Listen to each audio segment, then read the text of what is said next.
नमस्कार दोस्तों, ACC preparation के यूट्यूब चैनल से स्वागत है। और दोस्तों हम लोग सीटेट सीडीपी के विषय में पढ़ रहे थे। पिछली वीडियो में हम लोगों ने देखा कि किस प्रकार से अधिगम यानी कि सीखने के सिद्धांत में थॉर्नडाइक के नियम क्या थे। उसके बाद हमने देखा कि थॉर्नडाइक का प्रत्यय एवं भूल का सिद्धांत क्या था, उसके विभिन्न नाम क्या थे, और उस पे हमने ये भी देखा कि उन्होंने किस पे प्रयोग किया और क्या रिजल्ट देखने को मिले। फिर हमने देखा पावलोव का सिद्धांत। इस सिद्धांत का नाम क्या था, इसमें क्या प्रयोग किया गया और क्या निष्कर्ष निकल के आया, इस विषय में हमने अध्ययन किया था। ठीक है, देखिए पावलोव के सिद्धांत की बात करें, इनके भी कई नाम हैं, जैसे कंडीशनल रिस्पांस हो गया, सीआर थ्योरी हो गया, संबंध प्रक्रिया का सिद्धांत हो गया। इसी साथ साथ इसको ना एक और नाम दिया गया है, अनुकूलित अनुक्रिया। ठीक है, अनुकूलित अनुक्रिया सिद्धांत का नाम। ठीक है, ये भी ध्यान रखे रहिएगा। तो ऐसे कई सारे नाम हैं इनके, ये आपको ध्यान रखिएगा। ठीक है, अनुकूलित अनुक्रिया का सिद्धांत भी पावलोव का ही सिद्धांत है। अब हम आगे बढ़ते हैं और अधिगम के सिद्धांतों में कुछ और सिद्धांतों को समझते हैं जो कि हमारे एग्जाम के पॉइंट ऑफ व्यू से इंपॉर्टेंट है। चलिए आगे बढ़ते हैं और चीजों को हम समझते हैं। देखिए, अधिगम की बात करें तो अधिगम मतलब होता है सीखना। मैंने आपको बताया था कि सीखना क्या है, अधिगम है। और सीखना मतलब व्यवहार परिवर्तन। ठीक है, जब भी कोई नई चीज कोई सीखता है तो उसके बिहेवियर में थोड़ा बहुत चेंज आता है और वो उस चीज को अपने हिसाब से करने का प्रयास करता है सीखने के बाद। ठीक है, इसी कड़ी में अगला जो हमारा सिद्धांत आता है वो आता है स्किनर का क्रिया प्रसूत सिद्धांत। देखिए ये सब बहुत इंपॉर्टेंट है, इसलिए इनको थोड़ा समझना अच्छे से पड़ेगा हमको। स्किनर का क्रिया प्रसूत सिद्धांत, अब ये क्या है ध्यान से समझिएगा। क्रिया प्रसूत सिद्धांत, स्किनर का क्रिया प्रसूत सिद्धांत। अब देखिए ये है क्या, ध्यान समझिएगा। स्किनर का क्रिया प्रसूत सिद्धांत क्या है हम समझते हैं। असल में इन्होंने क्या किया, इन्होंने चुनौती दे दी। किसको पता है, इन्होंने थॉर्नडाइक को चुनौती दे दिया। इन्होंने थॉर्नडाइक को कहा कि भैया ऐसा है, आपने क्या कहा था, आपने कहा था कि सामने क्या होता है, सामने होता है उद्दीपन। ठीक है, या उद्दीपक कह लीजिए। इन्होंने कहा कि सामने उद्दीपक होता है, उसको देख करके क्रिया करता है। ठीक है, उसको देख करके बिल्ली क्या कर रही थी, क्रिया कर रही थी।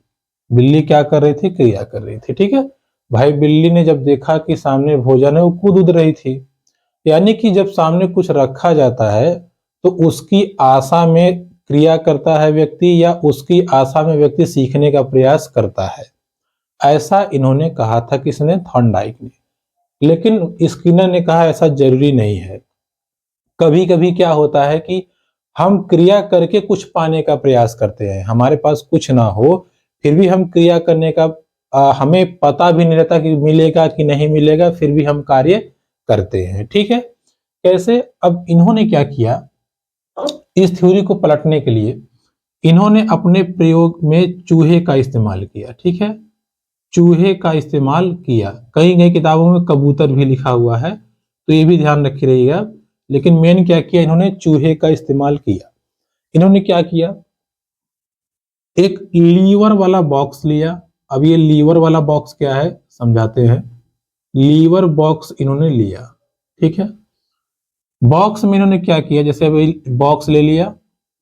अब यहाँ बॉक्स में देखिए, यहाँ पे क्या था ना कि हल्का हल्का होल था। ठीक है, होल था। अब यहीं पे इसमें रखी थी भोजन सामग्री।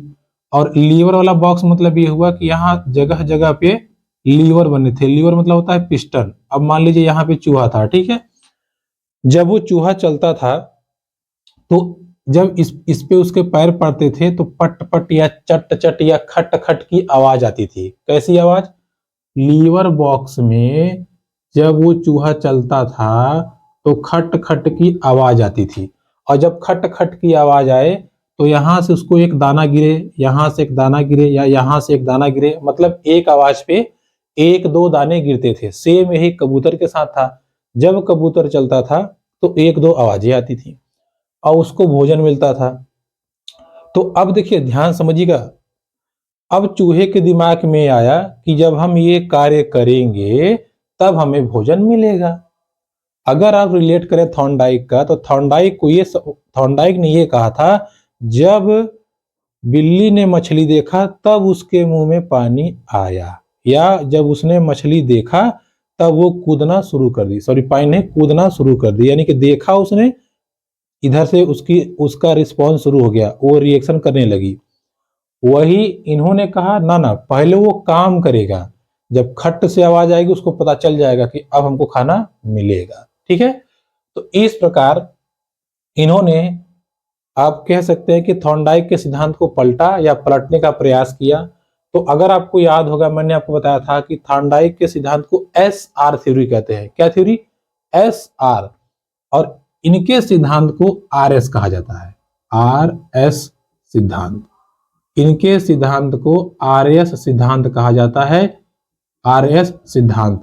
क्रिया प्रसूत, ठीक है, क्रिया, पहले क्रिया करो फिर तुम्हें उद्दीपन यानी कि फिर तुम्हें प्रसाद मिलेगा, या प्रसूत से प्रसाद भी समझ सकते हैं आप, या क्रिया करने के बाद ही तुम्हें परिणाम मिलेगा, इसीलिए इनका नाम रखा गया क्रिया प्रसूत सिद्धांत या RS थ्योरी। तो 3 थ्योरी मैंने आपको समझाई।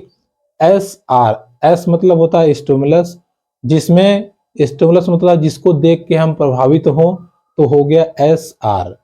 RS मतलब पहले काम करें तब परिणाम मिले, तो ये काम था स्किनर का। ठीक है, RS ध्यान रखिएगा, या ऐसे समझ सकते हैं आप, यहां से याद कर लीजिए क्रिया, क्रिया मतलब क्या होता है? रिएक्शन। तो क्रिया को तो समझ लीजिए आपकी प्रतिक्रिया, रिएक्शन, तो R से हो गया। और प्रसूत को प्रसाद समझ लीजिए, प्रसाद मतलब ऐसा आ गया उसमें, तो RS थ्योरी हमें याद करना है, बस हमें टर्मोलॉजी में नहीं जाना है, हमें सिर्फ ध्यान रखना है। तो स्किनर ने क्या बताया कि देखो भैया, चूहे पर उन्होंने प्रयोग किया, उन्होंने ये बताया कि लीवर वाले बॉक्स में जब चूहा चल रहा था, उसके पैर से जब जब लीवर दबता तो खट खट की आवाज आती, और जैसे ही खट खट की आवाज आती उसको भोजन मिलता। इससे उसने ये समझ लिया कि जब जब हम खट खट की आवाज करेंगे, या जब जब हमें खट खट की आवाज सुनाई पड़ेगी, तब तब हमें क्या मिलेगा? तब तब हमें भोजन मिलेगा। और वो चल रहा है, चला, खट की आवाज नहीं आई मतलब भोजन नहीं मिलेगा, चला उसने, भोजन, खट की आवाज आ गई मतलब भोजन मिल जाएगा। ठीक है, इस चीज को आप ध्यान रखिएगा। तो ये किसका प्रयोग था? ये था स्किनर का क्रिया प्रसूत सिद्धांत। ठीक है, क्रिया प्रसूत सिद्धांत। अब जरा ध्यान समझिएगा, जब चूहा चल रहा था, जैसे ही खट की आवाज आए उसको उसको अब भोजन मिलेगा, फिर खट की आवाज आया, अरे फिर मिल गया, फिर खट की आवाज आया, फिर मिल गया, यानी कि जितनी बार आवाज आती थी उतनी बार उसको ये लग रहा था कि अब तो मिलेगा ही मिलेगा, और हर बार उसको मिलता, तो इस प्रकार वो उत्साहित हो जाता, उत्साहित होकर वो फिर से करने का प्रयास करता। तो जब उत्साहित होकर के बच्चा फिर से काम करने लगे, या नए सिरे से काम को और अच्छे समझने लगे, इसी को कहते हैं हम पुनर्बलन या प्रोत्साहन। तो इनके सिद्धांत को पुनर्बलन से भी जोड़ा जाता है, या ये कहा जाता है कि स्किनर का सिद्धांत पुनर्बलन पर आधारित था। पुनर्बलन का अगर आप सिंपल अर्थ समझें तो पुरस्कार। ठीक है, तो इस सिद्धांत को पुरस्कार संबंधी सिद्धांत भी कहते हैं, पुनर्बलन संबंधी सिद्धांत भी कहते हैं। पुनर्बलन का मतलब ये है कि जब वो खटखट की आवाज में भोजन पाता था, तब तब वो उत्साहित होकर काम करने लगता था। ठीक है, इस चीज को ध्यान रखे रहिएगा। लेकिन अगर हम नॉर्मल कहें कि पुनर्बलन के बारे में बताया किसने था सबसे पहले, तो बताने वाले थे सी हल, क्लार्क हल। ठीक है, देखिए इनका कोई खास सिद्धांत नहीं था, लेकिन इन्होंने कहा था कि पुनर्बलन से हम चीजों को सिखा सकते हैं या बता सकते हैं। तो आपसे एग्जाम में जब पूछेगा ना कि पुनर्बलन का सिद्धांत किसने दिया, अगर हल का नाम नहीं है, देखिए बल हल याद रखिएगा, बल हल। तो अगर पुनर्बलन का सिद्धांत पूछा और इनका नाम नहीं है, तब आप स्किनर मारेंगे। लेकिन अगर स्किनर का नाम, इनका नाम दोनों का है, तब तो आप इन्हीं को प्रायोरिटी देंगे। ठीक है, ये आप ध्यान रखिएगा। जैसे जॉन डीवी और किलपैट्रिक मैंने आपको बताया था ना, तो भाई देने वाले तो यही थे, बाद में इसका प्रयोग करके उन्होंने ये सिद्धांत निकाला, लेकिन देने वाले ये थे। ठीक है, तो क्लार्क हल, ये भी आप ध्यान रखिएगा। अब बात आती है कि इस सिद्धांत का हम शिक्षा के क्षेत्र में क्या प्रयोग कर सकते हैं। देखिए, जहां तक हम बात करें पुनर्बलन सिद्धांत की, तो इसका प्रयोग हम क्या कर सकते हैं शिक्षा के क्षेत्र में? बच्चों में शब्द भंडारण, मतलब उनके अंदर शब्द ज्ञान सर्वाधिक हो, तो शब्द भंडारण का हम उसमें भरमार कर लगा सकते हैं। अगली बात ये कि पुनर्वलन पर आधारित है, तो पुनर्वलन के आधार पे बच्चों को नई नई चीजें अच्छे तरीके से और कम समय में सिखा सकते हैं। लास्ट ये है कि बड़ी बड़ी चीजों को हम छोटे छोटे पार्ट में डिवाइड कर देंगे तो बच्चा सीख जाएगा। जैसे हम कहते हैं 10 चैप्टर याद कर लो, तो बच्चे का मूड खराब हो जाएगा, 10 कैसे याद करें। लेकिन उसको एक एक कर देंगे, बट अच्छा ठीक है एक दिन में एक याद करके आओ, तो बच्चे को थोड़ा हल्का बल मिलेगा। चलो अच्छा सर एक ही तो कहे हैं, तो एक याद कर लेगा। जब एक याद कर लिया, सपोज कीजिए 10 आपने 10 आपको 10 याद करवाना था, जब एक याद करके आया, मान लीजिए आपने देखा काफी चीजें रख जाओ हटो, तो उसको उतना अच्छा नहीं लगेगा। लेकिन आप कहेंगे शाबाश बेटा बहुत बढ़िया, उसको 2-4 शब्द प्रोत्साहित कर देंगे, खुश हो जाएगा। अरे सर तारीफ कर दिया, हाँ सर अब कल हम याद करके आएंगे, तो हो सकता है अगले दिन वो 2 ठो याद करके आए। ठीक है, तो पुनर्बलन में ये भी ध्यान रखिएगा। ये हो गया इसका शिक्षा में महत्व। क्लियर हुई बात? तो ये हो गई हमारी स्किनर की थ्योरी या स्किनर का सिद्धांत, जिसमें हमने ये समझा कि चूहे पे प्रयोग के द्वारा वो क्या कहना चाहते थे। आपसे एग्जाम में ऐसे ही पूछेगा, कभी नाम पूछ लेगा, कभी मनोवैज्ञानिक का नाम देके पूछेगा कौन सिद्धांत दिए, किस पे प्रयोग किए और उस सिद्धांत से क्या परिणाम आया। ठीक है, चलिए आगे बढ़ते हैं। देखिए सीखने संबंधित अगला सिद्धांत, अगला सिद्धांत जो सीखने संबंधित है ये है सूझ का सिद्धांत, या इसको कहते हैं अंतर्दृष्टि का सिद्धांत। ये बड़ा अच्छा सिद्धांत है, ये ध्यान रखिएगा। देखिए ये सब ऐसे सिद्धांत हैं जो आपको एग्जाम में एक बार नहीं कई बार पूछे गए हैं, तो आपको समझना ही पड़ेगा। इसके लिए आप समझ के कर दीजिए या आप याद कर लीजिए। देखिए याद करेंगे तो कंफ्यूजन हो जाएगी, इससे थोड़ा समझ रहेंगे तो आपको प्रॉफिट रहेगा।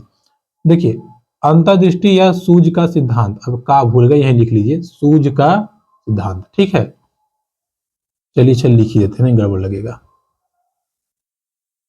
देखिए अब यहां हो जाता है अंतर्दृष्टि, या आप मान लेते हैं सूझ का सिद्धांत। देखिए इस सिद्धांत को दिया किसने? कोहलर ने।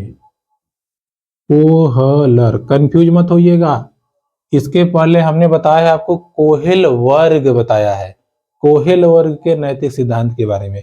लेकिन ये कौन है? ये है कोहलर। कोहलर ने अंतर्दृष्टि या सूझ का सिद्धांत दिया। इन्होंने बताया कि देखो भाई, सीखने के लिए ऐसा जरूरी नहीं है कि हम पूर्व ज्ञान पहले से हमारे पास हो या हम कुछ जानते हो। हम कभी कभी चीजों को अचानक से सीख जाते हैं, कभी कभी हम चीजों को अचानक से सीख जाते हैं। कैसे? अब देखिए समझाते क्या है। इन्होंने कहा देखिए सबसे पहले आप क्या कीजिए, इन्होंने यहां एक डंडी लिया, इसमें इन्होंने क्या किया, इसमें इन्होंने मान लीजिए यहाँ पे केला, ठीक है, इन्होंने यहाँ पे केला से बांध दिया। ठीक है, एक बड़ा सा पिंजरा लिया इन्होंने, पिंजरे में केला ऊपर लटका दिया। यहां पर नीचे एक बंदर था, क्या था? बंदर कह लीजिए या चिंपैंजी था, चिंपैंजी, दोनों भी उन्होंने प्रयोग किया था। ठीक है, बंदर और चिंपैंजी दोनों पे उन्होंने प्रयोग किया था। किस पे? बंदर या चिंपैंजी। ठीक है, बंदर या चिंपैंजी, प्रयोग तो इन्होंने दोनों पे किया था।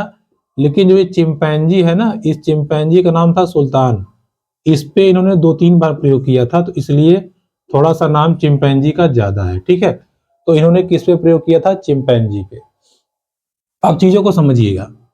अब इन्होंने क्या किया, केला यहां पे इन्होंने लटका दिया।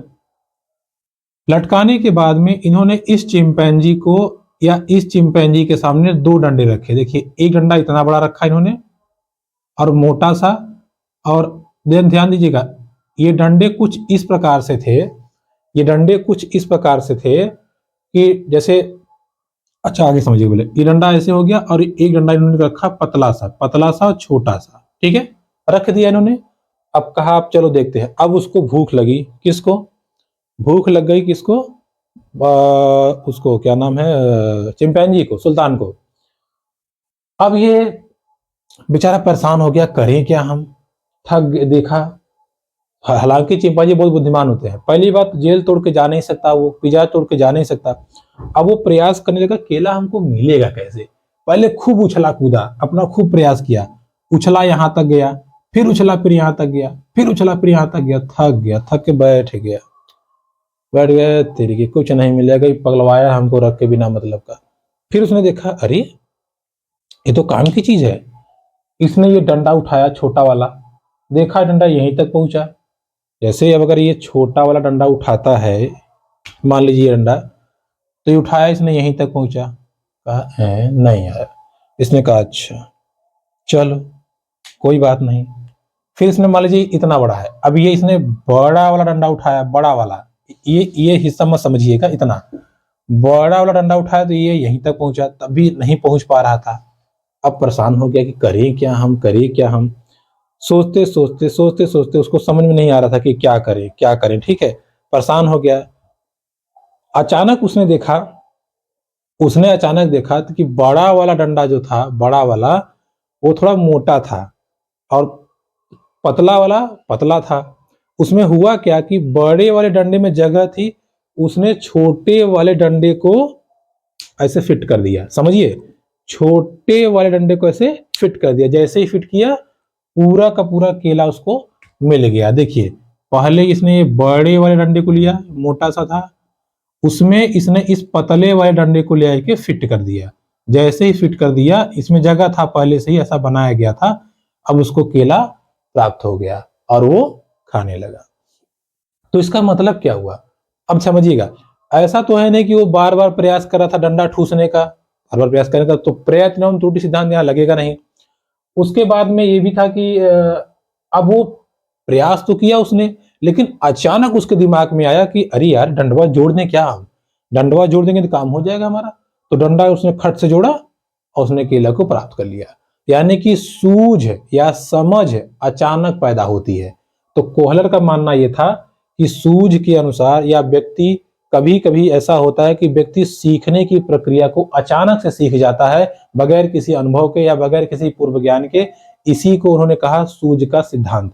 इसका दूसरा नाम दिया गया है अंतर्दृष्टि का सिद्धांत। अंतर्दृष्टि मतलब उसके अंदर से आया, उसके मन से आया कि यार ऐसे जोड़ दे क्या, जोड़ देंगे तो हो सकता हो पा जाए। जब उसने ये लगाया थ्योरम तो काम हो गया। जैसे कभी कभार हम या कोई काम करते रहते हैं, समझ नहीं आता कि कैसे करें कैसे करें, अचानक उसका एक परफेक्ट तरीका खोज के आ जाता है या निकल के आ जाता है, जिसका प्रयोग हम कर लेते हैं। ठीक है, इस चीज को आप ध्यान रखे रहिएगा। तो ये हुआ हमारा अंतर्दृष्टि का सिद्धांत। अंतर्दृष्टि के सिद्धांत को सूझ का सिद्धांत कहते हैं।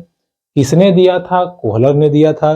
किस पे प्रयोग किया था? चिंपैंजी नामक सुल्तान नामक चिंपैंजी पे। उसके बाद में इसमें हुआ क्या था, इसमें केला रखा गया, दो डंडे रखे गए, डंडे उसने अचानक फिट कर लिए, उसी को कहा गया सूझ का सिद्धांत। क्लियर? इस चीज को आप ध्यान रखिएगा। देखिए, अब हुआ क्या कि इस सिद्धांत के समर्थक, ठीक है, इस सिद्धांत के समर्थक बाद कोहलर के साथ साथ कोफा या कोफका और उसके साथ वर्दिमर, ये दो लोग थे जिन्होंने इस सिद्धांत का क्या किया था, सपोर्ट किया था। ठीक है, इस सिद्धांत का उन्होंने सपोर्ट किया था, इसीलिए इनको कहा जाता है गेस्टाल्टवादी। क्या कहा जाता है? गेस्टाल्टवादी। ठीक है, तो आपसे पूछेगा कि गेस्टाल्टवादी कौन कौन थे। गेस्टाल्टवादी थे कोफा और वर्दिमर, कोफा और वर्दिमर, कोफा और वर्दिमर, साथ साथ कोहलर। ठीक है, तीन लोग थे। इसके साथ साथ एक और नाम आपको देखने को मिलता है, क्षेत्रवाद सिद्धांत। देखिए, कार्ट लेनिन ने दिया था क्षेत्रवाद सिद्धांत। अब ये क्षेत्रवाद सिद्धांत क्या है, ये समझिएगा। क्षेत्रवाद सिद्धांत मतलब ये है कि बच्चे अपने क्षेत्र से, अपने आसपास के वातावरण से, ठीक है, मेन वातावरण है, व्यक्ति अपने वातावरण से किस प्रकार से अंतःक्रिया करता है, उसी प्रकार से उसका व्यक्तित्व या उसी प्रकार से उसका क्या सीखने का सिद्धांत या सीखने की समझ बनती है। ये किसने कहा था? ये कहा था कार्ट लेनिन ने। देखिए, जो चीजें जितना आपको समझाना है इंपॉर्टेंट, हम उतना ही बताएंगे, फालतू दिमाग में मत रखिए, नहीं तो कंफ्यूजन आप हो जाएंगे। देखिए, क्षेत्रवाद सिद्धांत किसने दिया? कार्ट लेविन ने। इतना ही पूछता है, जिससे जिस तरह पूछेगा एग्जाम में, हम उतना ही कवर करेंगे। ठीक है, तो कार्ट लेविन ने क्या कहा था? क्षेत्रवाद का सिद्धांत दिया। इन चारों को, कार्ट लेविन, वर्दिमर, कोफा, कोहलर, इन चारों को गेस्टाल्टवादी माना जाता है। गेस्टाल्टवादी मतलब जो किसी नियम को उतना नहीं फॉलो करते, अपना नियम बताते हैं। तो इन्होंने देखिए कोई नियम, किसी नियम का यूज नहीं किया, उन्होंने कहा नहीं ऐसा थोड़ी होता है, अचानक से चीजें जो सीख जाए उसी को हम क्या कहते हैं, सूझ का सिद्धांत। क्लियर हो गई बातें। तो गेस्टाल्टवादी कौन कौन थे, कोहलर थे, कोफा थे, कोहलर, कोफा, वर्दिमर, और लास्ट में आते हैं कार्ट लेविन। ठीक है, और कार्ट लेविन ने दिया था क्षेत्रवाद का सिद्धांत। क्लियर हुई बातें। तो ये हो गया हमारा अंतर्दृष्टि या सूझ का सिद्धांत, इसको आप समझे रहिएगा। ठीक है, अब हम आगे बढ़ते हैं और अपनी चीजों को हम समझते हैं। ठीक है, देखिए अब इसमें क्या था, अगला हमारा आता है, और ये हमारा आखिरी सिद्धांत होगा। देखिए एक दो सिद्धांत और हैं, जैसे देखिए एक सिद्धांत, अच्छा थोड़ा सा बताते हैं हम आपको। एक सिद्धांत है अष्ट सोपानकी करके। ठीक है, अष्ट सोपानकी। ठीक है, अष्ट सोपानकी सिद्धांत, इसको दिया था आर.एम. गैने ने। आर.एम. गैने, बस इतना ध्यान रखिएगा। अष्ट सोपानकी मतलब इन्होंने आठ चरण बताए थे जिससे व्यक्ति सीख सकता है, लेकिन ये आठों के आठों चरण पहले आए सिद्धांतों में थे। ठीक है, सब में अलग अलग थे, लेकिन इन्होंने एक साथ करके बता दिया, इसीलिए इसको कहा गया अष्ट सोपानकी सिद्धांत, जिसको किसने दिया था, आर.एम. गैने ने। ठीक है, आर.एम. गैने ने, बस इतना ध्यान रखना, नाम आर.एम. गैने ने दिया। क्लियर हो गई बात। आर.एम. गैने ने दिया था अष्ट सोपानकी सिद्धांत। अगला हमारा आता है ब्रूनर का सिद्धांत। देखिए ये जरूरी है और ये हमारा आखिरी सिद्धांत है, इसके बाद हम और चीजों पे चलेंगे। ब्रूनर का सिद्धांत, देखिए जो कुछ नया बताएगा हम उसी चर्चा करेंगे ना, जो केवल कॉपी पेस्ट किया रहेगा उसको हम चर्चा नहीं कर पाएंगे। ब्रूनर का सिद्धांत क्या था, ब्रूनर ने बताया कि बच्चा अपनी अनुभूति, अनुभूति मतलब पहले क्या होता है वो समझिए।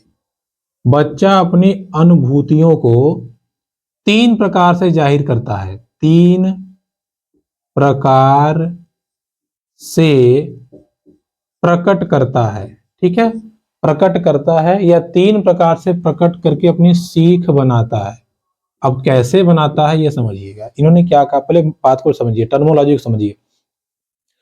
अनुभूति, अनुभूति मतलब होता है जब उसे अंदर से फील हो, या वो अंदर से क्या कहना चाहता है या वो क्या चाहता है, इस चीज को जब वो दिखाने लगता है तो इसी को कहते हैं अनुभूति।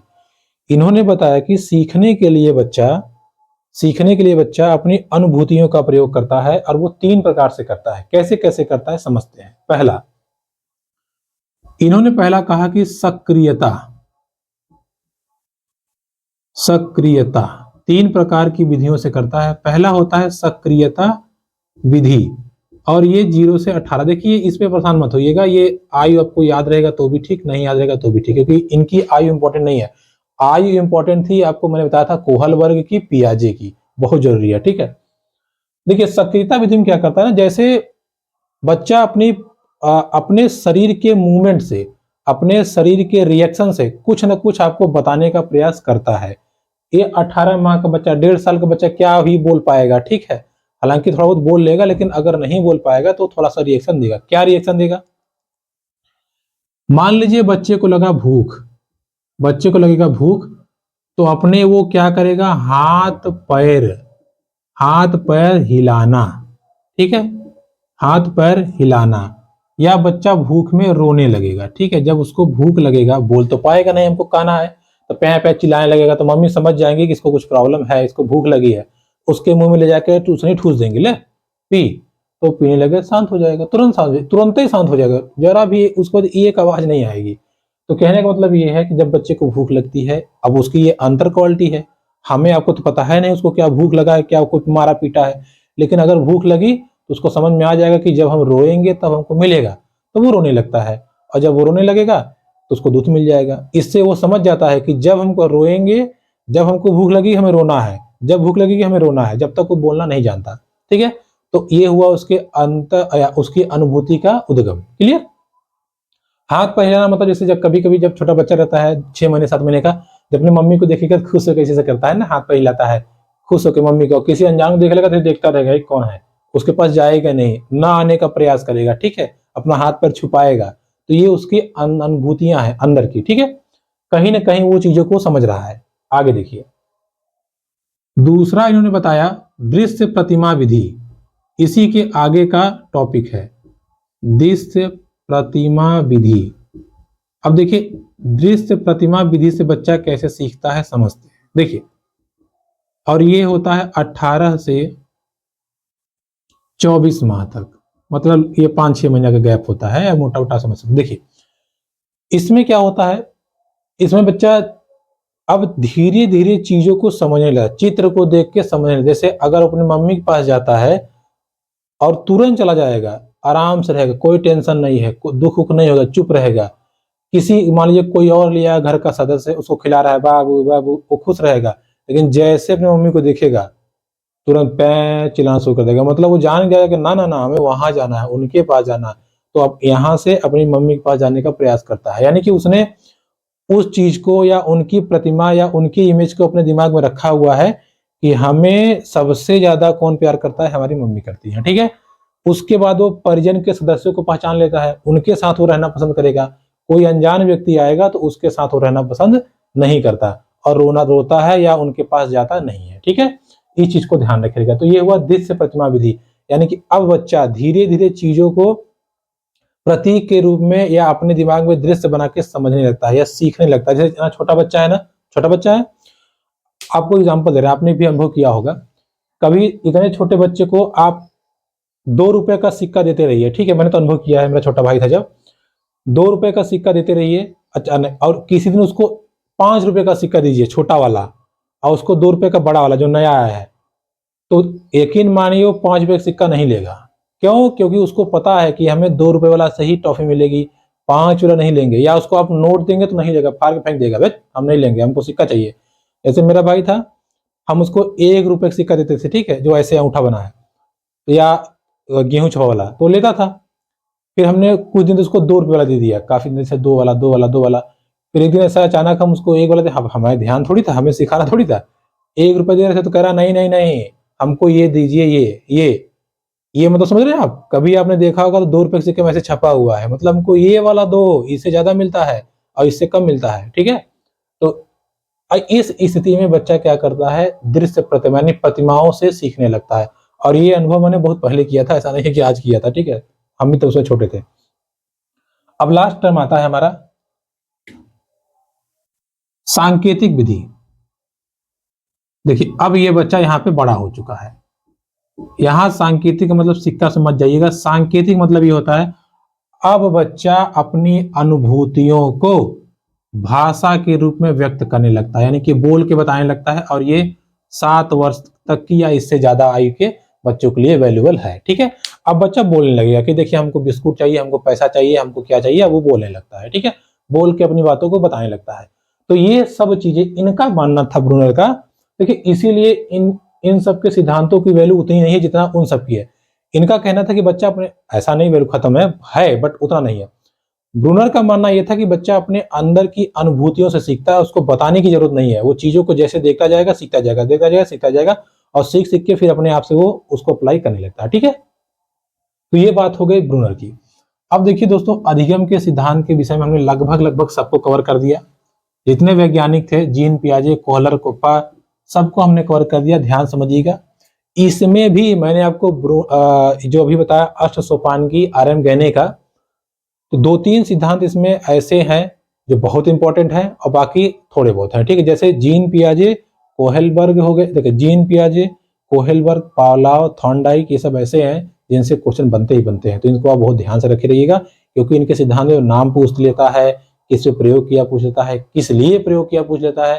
तो इन चीजों को आप समझ रहिएगा। ठीक है, अब बात करें हम अधिगम की। देखिए फिर से आपको रिपीट करा देते हैं। अगर आप बुक्स देखेंगे, कोई भी बुक्स, इतनी सारी परिभाषाएं आपको रहेंगी, 50 तो आपको अधिगम की परिभाषाएं रहेंगी, इनके अनुसार, उनके अनुसार, इनके अनुसार, उनके अनुसार। तो भाई आप 100-200 परिभाषाएं याद करेंगे 1-2 क्वेश्चन के लिए, ये बुद्धिमानी है। या उन 100-200 को अगर हम दिमाग इग्नोर करके अपनी पूरी एनर्जी शिफ्ट कर दें साइकोलॉजी सेक्शन पे, समझने वाले सेक्शन पे, और वहां से क्वेश्चन बना लें, हमारे 28-25 क्वेश्चन बन जाए, वो ही बुद्धिमानी है। आप बताइए।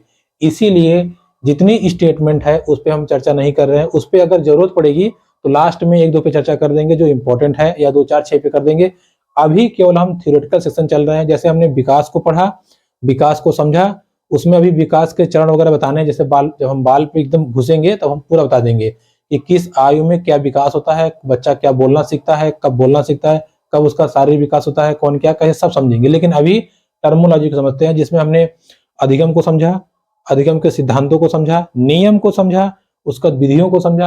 अब हम समझते हैं सीखने का वक्र, या इसको कहते हैं अधिगम के वक्र। अब ये वक्र क्या है देखिए,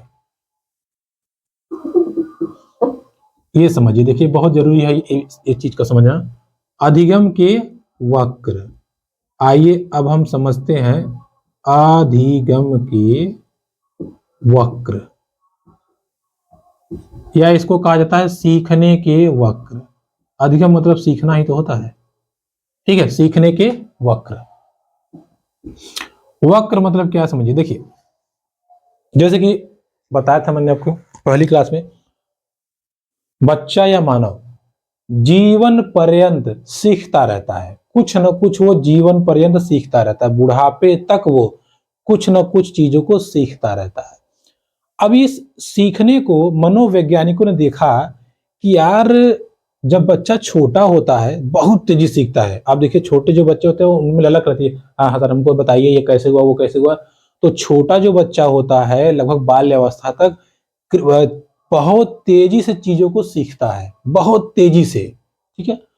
फिर जैसे थोड़ा बड़ा होता है तो उसको ये उसकी जो ये तेजी से सीखने की चीजें थी उसमें गिरावट आती है, थोड़ी बहुत गिरावट आती है। कैसे गिरावट आती है, अब वहां ये समझने लगता है कि हमारे लिए ये काम की चीज नहीं है, नहीं सीखता, या कुछ गलत संगति में चला जाता है, या उसका दिमाग जब बढ़ जाता है, जैसे अब धीरे धीरे बड़ा हुआ, मान लीजिए गरीब घर का बच्चा है तो उसके ऊपर जिम्मेदारी आती है, टेंशन आता है, घर की समस्या, आसपास की समस्या। जब तक वो कुछ नहीं समझता तो पढ़ाई लिखाई ध्यान देता है, लेकिन जब कुछ सब कुछ समझने लगता है तो धीरे धीरे उसके सीखने में गिरावट आने लगती है। सीखेगा तेजी से बट धीरे धीरे गिरावट आएगा, मतलब सीखेगा भूल भी जाएगा, सीखेगा भूल भी जाएगा। फिर इसके बाद एक स्थिति और भी देखी गई, अच्छा बच्चा सीखता है भूल जाता है, फिर सीखता है फिर भूल जाता है, फिर सीखता है फिर भूल जाता है, ये प्रक्रिया आई।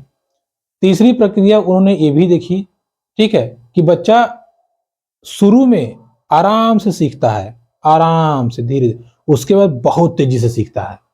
शुरू में आराम से फिर बहुत तेजी से, शुरू में आराम से फिर बहुत तेजी से। समझ रहे हैं आप चीजों को, शुरू में आराम से फिर बहुत तेजी से।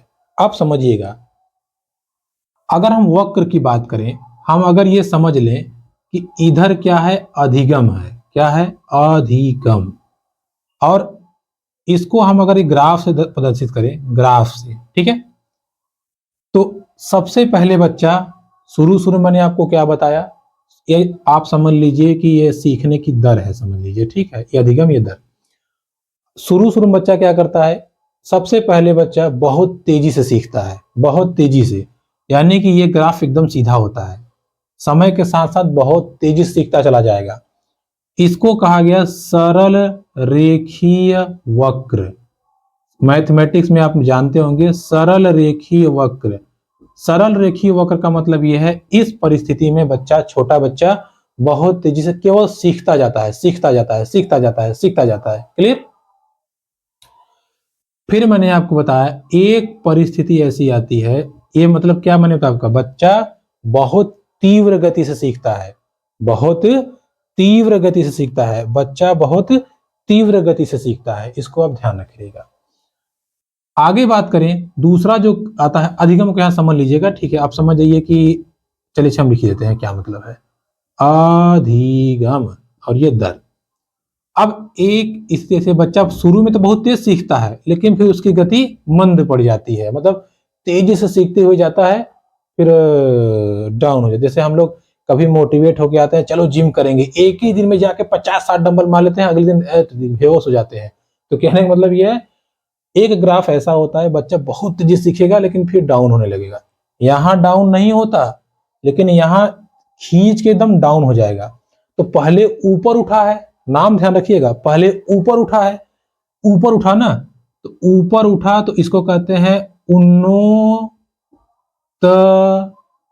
दर वक्र, उन्नत दर वक्र, ठीक है, या उन्नत दर बोलते हैं। यानी कि पहले ये उन्नति करता है, बहुत तेजी से सीखता है चीजों को, ठीक है, तेजी से सीखता है, लेकिन फिर डाउन होने लगता है। उन्नोतर, उन्नोतर, उन्नोतर मतलब पहले उठा फिर नीचे आ गया। उन्नोदर, उन्नोदर, ठीक है, उन्नोदर, पहले तेजी से सीखेगा फिर डाउन होने लगेगा। अब एक ग्राफ और मिलता है, बच्चा शुरू शुरू में, ये अधिगम हो गया, ये दर हो गया। बच्चा शुरू में स्लो स्लो आराम से सीखने का प्रयास करता है, आराम से, फिर बहुत तेजी से आगे बढ़ता है, ठीक है। पहले चीजों को स्लो स्लो सीख लेगा, फिर उसकी गति तीव्र हो जाएगी। यहाँ क्या होता है, गति तीव्र होती है, डाउन हो जाता है। तो पहले तीव्र थी ना, तो पहले उन्नति किया फिर नीचे ढंगला गया, उन्नति किया ढंगला गया, तो उन्नो पहले बढ़ा फिर तदर फिर नीचे आ गया। अब ये क्या किया है, पहले कम था फिर भागा है, तो इसको कहते हैं नतोदर, नतोदर, ठीक है, नतोदर वर्क वक्र, सॉरी वर्क बोल रहे हैं, नतोदर वर्क तरीके वक्र, ठीक है, नतोदर वक्र। तो इस प्रक्रिया में क्या होता है, आपसे पूछेगा कि अभी हम समझाते हैं, पहले आप समझिए वक्र बनता कैसे। इसमें पहले आराम से सीख रहा था, फिर सन्न से तेजी से भागा। तो इस ग्राफ का मतलब पहले दर देखिए, दर स्लो थी स्लो थी स्लो थी, फिर अचानक तेज हो गई, ठीक है। तो पहले सीखने की गति मंद रहती है, बाद में तीव्र हो जाती है, तो उसको हम क्या कहते हैं, नतोदर वर्क, नतोदर वर्क, वक्र, वक्र, ठीक है। आगे एक और ग्राफ आता है, इस ग्राफ में यह देखा गया कि बच्चा पहले, देखिए इस ग्राफ में देखा गया कि बच्चा पहले स्लो सीखता है, फिर फास्ट सीखता है, फिर डाउन हो जाता है। पहले स्लो सीखा यहां तक, फिर फास्ट हो गया, फिर यहां पे धीरे धीरे आके डाउन हो गया। स्लो सीखा, फास्ट सीखा, फिर डाउन हो गया। यानी कि इस वक्र को हम क्या कहेंगे, अब देखिए ध्यान से, ये था फास्ट स्लो, स्लो फास्ट, ये क्या है, स्लो फास्ट फास्ट स्लो, तो इसको कहते हैं मिश्रित वक्र, मिश्रित, देखिए मिश्रित वक्र, मिश्रित वक्र, या इसको कहते हैं उन्नोत्तर प्लस नत्तोत्तर, नत्तोदर, ये दोनों का मिक्सअप होता है, ठीक है। मतलब इसमें दोनों प्रक्रिया देखने को मिलती है। एक कभी कभी ऐसा होता है कि बच्चा तेजी से सीखेगा भूल जाएगा, फिर तेजी से सीखेगा फिर भूल जाएगा, और ये प्रक्रिया बराबर होता रहता है, ठीक है। तो इस चीज को या इस ग्राफ को हम क्या कहते हैं, मिश्रित वक्र कहते हैं या मिश्रित ग्राफ कहते हैं, ध्यान रखिएगा। अगर आप ध्यान दें तो बहुत ही प्यारा लेटर क्या, एस, इसमें एस देखने को मिल रहा है, देखिए। तो इस ग्राफ को हम एस ग्राफ या एस वक्र भी कहते हैं। एस इसलिए, देखिए यहां इसकी गति स्लो है, फिर यहां तीव्र हो गई, फिर यहां तीव्र है, फिर यहां से डाउन हो गई, तो इस वक्र को एस वक्र भी कहते हैं। इस चीज को आप ध्यान रखिएगा। क्लियर हुई बातें। तो ये सीखने के वक्र थे जिसको हमने समझा। क्या समझा, पहले गति बहुत तीव्र होती है तो सरल रेखी बढ़ती जाती है, बढ़ती जाती है। फिर एक कंडीशन आता है, ऐसे तेजी से बढ़ेगी फिर डाउन हो जाएगी, तो उन्नोत्तर, पहले बढ़ा फिर डाउन हो गया। फिर एक स्लो रहेगा, तेजी से भागेगा, नत्तोत्तर, और लास्ट में दोनों का मिक्सअप, ठीक है। इन चारों ग्राफ को जब मनोवैज्ञानिक ने समाहित किया तो उन्होंने ये पाया, क्या पाया, कि ये दोनों स्टेज खासकर देखने को मिलता है शुरू शुरू में, यानी कि बचपन अवस्था में या शैशव अवस्था के बाद जो बाल्यावस्था होती है वहां तक देखने को मिलता है। इसलिए इसको इन्होंने कहा प्रारंभिक अवस्था। प्रारंभिक अवस्था मतलब शुरू शुरू में बच्चा तेजी से सीखता है, क्या करता है, तेजी से सीखता है, ठीक है, तेजी से सीखता है। इस सेक्शन को देखिए, इसका और इसका मिला के, ठीक है, इसका और इसका, मतलब ये घटने वाला और ये फिर बढ़ने वाला, ये दोनों को मिला के उन्होंने कहा मध्यम अवस्था। मध्यम अवस्था या मध्यमावस्था, मध्यमावस्था मतलब इस स्टेज में जो बच्चे का ज्ञान होता है वो उतार चढ़ाव वाला, मतलब सीखता भी है भूलता भी है, सीखता भी है भूलता भी है। और लास्ट इसको नहीं काउंट करेंगे, लास्ट इसकी जो स्टेज है, ठीक है, अगर आप देखेंगे डाउन होने वाला लास्ट स्टेज है। देखिए लास्ट स्टेज को हम क्या बोलते हैं, जहां डाउन होता है, गिरता है, उसको बोलते हैं अंतिम अवस्था। अंतिम अवस्था मतलब जो बुजुर्ग व्यक्ति हैं उनकी, उस अवस्था में सीखते तो हैं बट बहुत स्लो, धीरे धीरे सीखते हैं, मंद गति के साथ सीखते हैं। ठीक है, तो सीखने के कितने वक्र? 4 वक्र हैं। सीखने की कितनी अवस्थाएं? 3 अवस्थाएं। प्रारंभिक अवस्था में बच्चा या व्यक्ति बहुत तेजी से सीखता है, मध्यम अवस्था में आराम से सीखता भी है, भूलता भी है, सीखता भी है, भूलता भी है, एक हिसाब से, गति से। ठीक है, उसके बाद आता है हमारा क्या, लास्ट हमारा आता है कि एक अवस्था के बाद व्यक्ति बहुत आराम से सीखने लगता है एकदम, या उसके सीखने की गति डाउन हो जाती है। सीखने की गति क्या होती है? डाउन हो जाती है। अब समझिएगा चीजों को। ठीक है, एक छोटा सा टॉपिक रह गया है, उसको हम समझा देते हैं। देखिए, अगर इन सबको आप मिक्स करें, ग्राफ आपके दिमाग में हो गया कैसे? पहले तेजी से बढ़ता है, फिर कम स्लो वाला, फिर डाउन हो जाता है ना। देखिए,